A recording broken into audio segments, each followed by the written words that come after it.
Welcome to Uncle Ponte.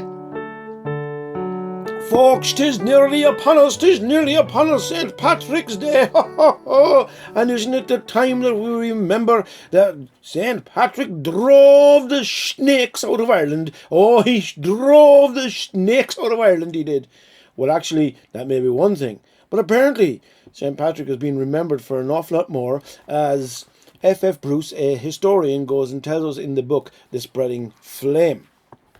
Now, I don't know whether he drove any snakes out of Ireland, but here we go. This is what is written in this book about him. There are not many figures in history who have impressed their personalities upon a nation so completely as Patrick impressed upon the Irish people. Later legend was influenced by the apparent parallel between Patrick and Moses in this regard and attempted to emphasize the parallel in various ways. Listen. By representing Patrick's age at death as 120, by telling how an angel spoke to him from a burning bush, by ascribing to him a 40 days mountaintop vigil, by recording how he beat the magicians in wonder-working match, and so forth, including driving the Shhhnakes out of Ireland. But Patrick's real greatness is impressive enough without such aids as these. It was he who brought within the orbit of imperial civilization, and better still, of Christian faith, a land which had never belonged to the empire politically. And he did so to such good purpose that when darkness fell over a great part of Western Europe, as it began to do even before his death, the true light continued to burn brightly in the island of saints and scholars, and was carried forth from there to rekindle the lamps that had been extinguished.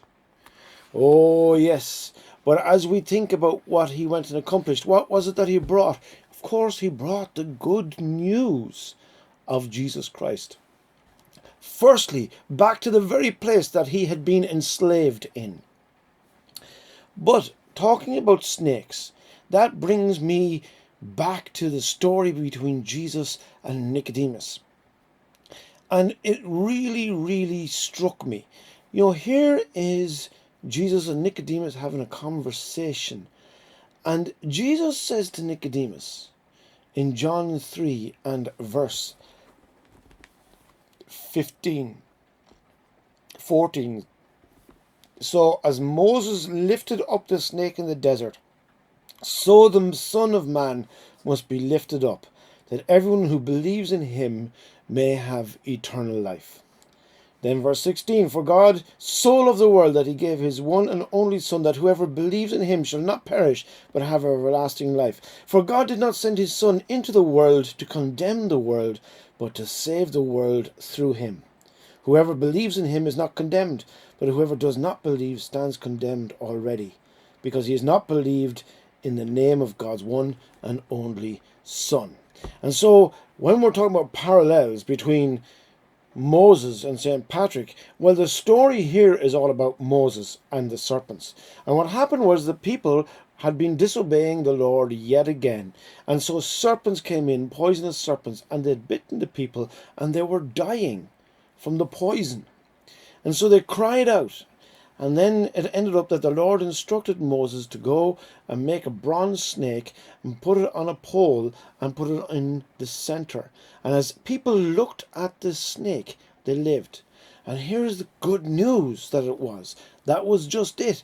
Even though they were dying with the venom that was in their very veins, all they had to do was just take one look at that snake and they would live. And here is what Jesus says. Just like that snake was lifted up, so I must be lifted up. And if I am lifted up, then those who believe in me, those who look upon me, will have eternal life. Just as when the person went and looked on the snake, they were restored to full health in the physical life. So it is that when we come to Jesus Christ at the foot of the cross and look to him, we have eternal life. That's why Jesus didn't have to come into the world to condemn the world, because we were already dying in our sin. Oh, really? How do you know that? How do you know that? It's very easy. The way that you know that you are dying in your sin is because the inclinations of your heart are always towards selfishness. You first. Even when we do things for other people, how much of it is about our own gratification? Think about that. And so here's the thing. This isn't about us. It's about Him. And it's about us having eternal life through Him. And that's why Jesus didn't need to come in and condemn any of us, because we're already in a place of condemnation. The wages of sin is death, but the gift of God is eternal life. And what St. Patrick did was he brought that message to Ireland.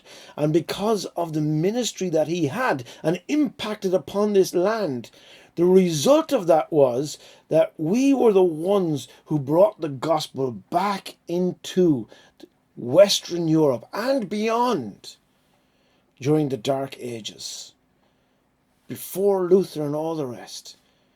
Let us not mistake the impact and the effect that St. Patrick had upon our nation, the effect of the Celtic Church that was in existence then, and the impact that we made upon the world for Christ. And you know what? That's why we celebrate St. Patrick's Day, because we're still doing it today. Trust you are best by this on cupán té, and let's not worry about no Shhhnakes, but make sure that you look upon the Son of Man and that you have eternal life by believing in Him. Au revoir.